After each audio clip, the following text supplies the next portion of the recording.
Halo semuanya, gue Dara Octavianus dan selamat datang di video gue.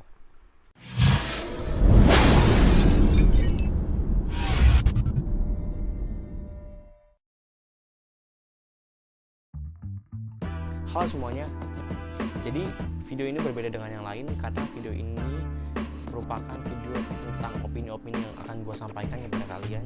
This is my opinion, yaitu tentang semua pendapat atau opini dari gue yang selama ini gue simpan. Dan mungkin dari kalian akan dengarnya beda-beda, jadi pendapat atau respon kalian beda-beda tentang opini gue nggak apa-apa sih, tapi tolong dengerin aja gitu. Kalau kalian emang nggak seneng dari awal, dari sekarang juga nggak apa-apa, boleh keluar, tapi ini opini gue gitu.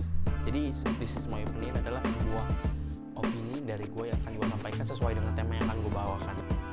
Dan tema kali ini adalah tentang traffic problem atau masalah lalu lintas. And this is my opinion.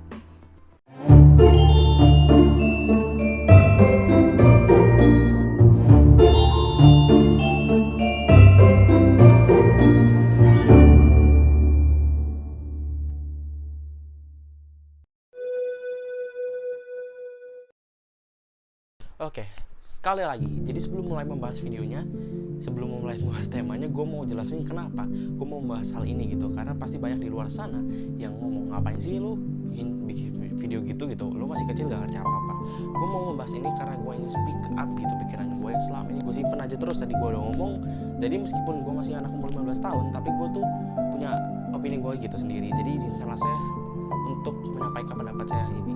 Dan kalau ada yang salah, harap dikoreksi. Mengapa bisa terjadi kecelakaan?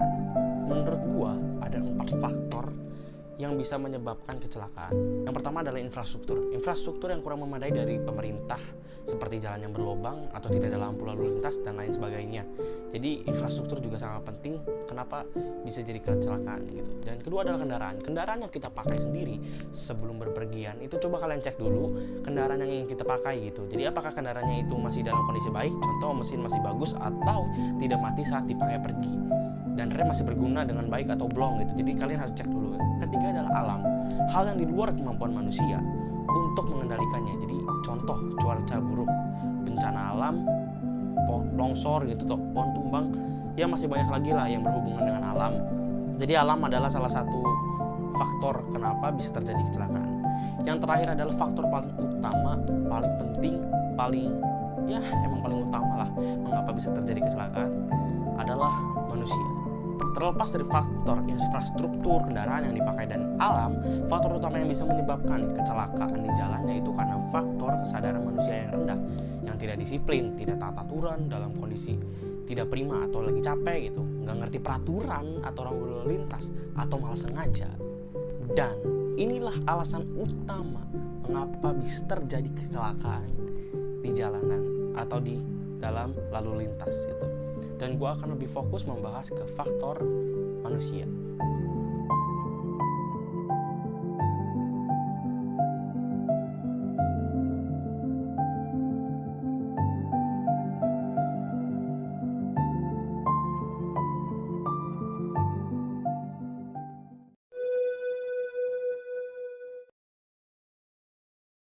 Manusia sudah diberikan akal budi dan dari Tuhan dan harusnya digunakan dengan baik. Ini sorry kalau gue ngomongnya kurang ajar atau gimana pun, karena emang harusnya begini gitu. Dan banyak orang ketika sudah berada di jalan itu tidak memakai otaknya dengan baik dan benar, dan hanya mementingkan egonya sendiri atau masing-masing itu daripada keselamatan orang lain dan dirinya sendiri. Bayangkan coba. Dan kenapa gue bilang orang mementingkan ego sendiri? Karena pasti mereka melanggar itu punya alasan masing-masing yang masuk akal tapi nggak benar gitu. Contohnya di lampu merah.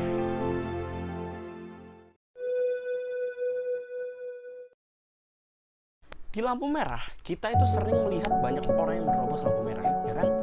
Jadi alasan yang sering didengar kalau mereka menerobos lampu merah tidak lain dan tidak bukan adalah jalannya sepi, maju aja lah gitu lah. Jadi jalan depan sepi, jadi mereka maju aja.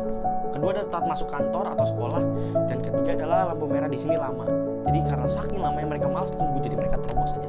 Jadi tujuan utama dibuatnya lalu lintas adalah untuk mengatur jalannya statistika perjalanan lalu lintas, dan kita harus patuhi. Mari kita belajar. Halo semuanya, selamat datang di kelas Bapak. Hari ini Bapak akan mengajarkan tentang lampu merah, oke?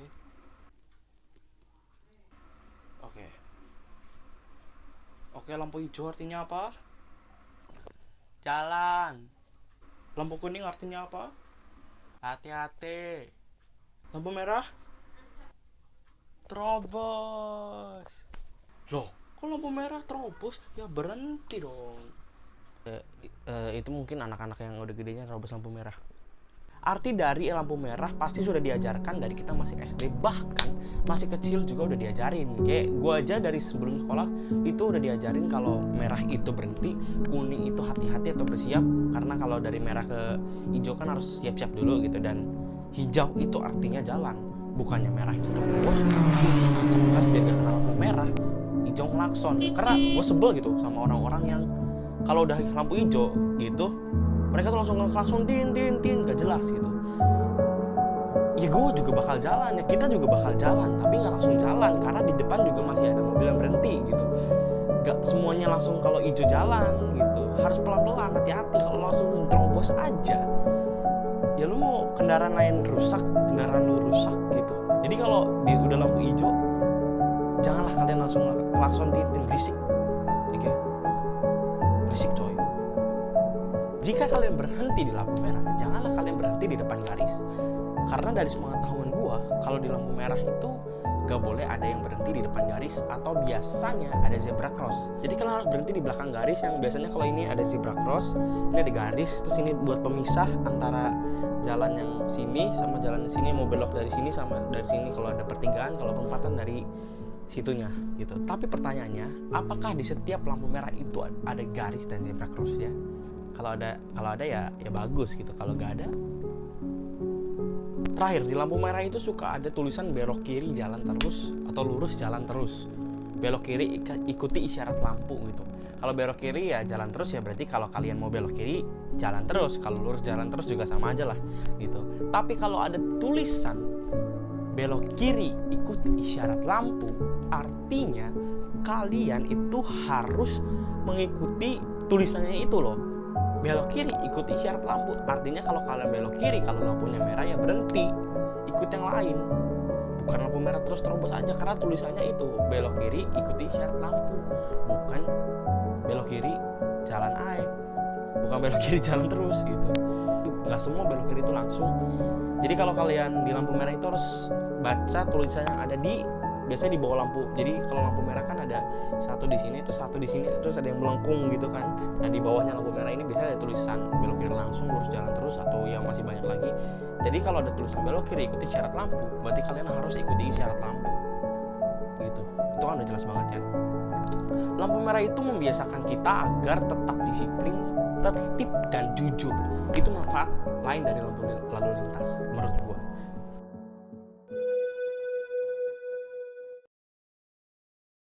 Gua akan kasih kalian gambar-gambar dari rambu-rambu lalu lintas dan beserta artinya, dan please dimengerti. Karena rambu lalu lintas itu juga merupakan hal yang terpenting di jalanan, juga yang perlu kalian tahu. Gua nggak bisa jelasin satu-satu karena itu memang banyak banget rambu-rambunya, tapi kalian bisa pause terus screenshot atau cari di Google juga banyak. Dan harusnya sebagian besar kalian itu udah tahu. Nih gua kasih.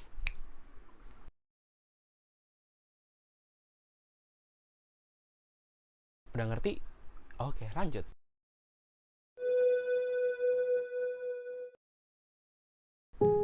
Gue sebenarnya akhir-akhir ini suka jalan-jalan pakai motor, padahal gue masih belum punya SIM. Ya, itu adalah dosa gue. Tapi meskipun gue nakal, gak punya SIM, udah bawa motor kemana-mana, gue tetap mematuhi peraturan lalu lintas gitu. Tapi tetap aja sih, gue salah karena ya melanggar syarat berkendara. Tapi dari kenakalan ini gue banyak belajar gitu, bahwa masih banyak orang yang lebih nakal daripada gue, dan kebanyakan dari mereka adalah orang yang berpendidikan. Jadi mereka yang suka melanggar peraturan lalu lintas masih bisa dibilang berpendidikan atau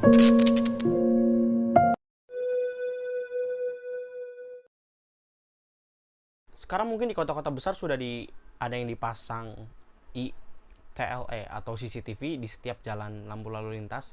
Dan kemarin tanggal 9 Juni di 2021 Cirebon udah meluncurkan sistem tilang elektronik atau Electronic Traffic Law Enforcement atau ITLE tadi di 6 titik lokasi dan 10 titik kamera pemantau atau CCTV. Jadi mudah-mudahan dari adanya pemasangan kamera tersebut, orang-orang itu yang tidak tertib dalam berlalu lintas bisa berkurang atau bahkan hilang gitu. So thank you udah nonton video ini. Jadi sekali lagi ini cuma opini gue, jangan dibawa ke hati. Ya nggak apa-apa sih, tapi dibawa ke otak ya. Biar kalian itu ikut mikir bener gak sih yang gue ngomong. Kalau ada yang salah ya tolong dikoreksi gitu. Tapi kalau ya menurut kalian gue ada benernya, ya tolong kalian juga ingetin ke orang-orang terdekat kalian kalau kalian tahu mereka ada yang ngelanggar atau apapun. Karena untuk keselamatan kita semua gitu, bukan mereka doang, bukan kita doang, tapi untuk keselamatan kita bersama. Jadi ya kalian harus patuhi peraturan lalu lintas dan tetap stay safe, jaga kesehatan. Bentar lagi kita mau masuk sekolah. Gue udah SMA. Oke, terima kasih udah nonton video ini. Bye bye.